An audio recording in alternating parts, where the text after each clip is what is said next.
Hello, আমরা এখন আছি রাজধানীর ভিতরে। আর আমার সঙ্গে আছে দুইজন। একজন হচ্ছে আমার ফ্রেন্ড আর অন্যজন হচ্ছে আমার মামু। তো যাই হোক, আহ, গত কয়েকদিন থেকে এত পরিমাণ কুয়াশা বা শীত পড়তেছে। আসলে গ্রামের থেকে হয়তো আরো অবস্থা খারাপ। আমরা এখন শহরে আছি। শহরে বেশ ঠান্ডা নাই গো আসলে, তবে বাতাসটা বেশ ভালোই বইছে, ঠিক আছে। আর আমার আশেপাশে দেখতেই তো পারছেন, হয়তো জানেন গ্রামে গ্রামে একরকম ঠান্ডা আর শহরে আরেক রকম।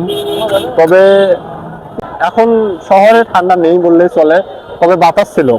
গতকাল সকাল থেকে শীত একটু বেশি ছিল, মানে কুয়াশাটা একটু বেশি ছিল যদিও। তবে কুয়াশা তেমন পড়ে না আমি যা দেখি প্রতিনিয়ত। শহরে তো তেমন ঠান্ডা নেই গ্রামের মতো। গ্রামে যে পরিমাণ ঠান্ডা, এই পরিমাণ ঠান্ডা শহরে নেই। তবে আজকে একটু বাতাসটা কম, যার কারণে আপনাদের ভিডিওটা দিতেছি। এখানে হয়তো কথাটা তেমন ভাবে শোনা যাবে না। আর আমি মনে করি এখানকার সবকিছু বেশ ভালো, খারাপ না। তো এই ছিল আজকের ভিডিও। যদি ভিডিওটি ভালো লাগে লাইক কমেন্ট শেয়ার করবেন আর আমার সাথে থাকবেন। দেখা হচ্ছে নতুন অন্য আরেকটি ভিডিওতে। ততক্ষণে সবাই ভালো থাকুন, ধন্যবাদ।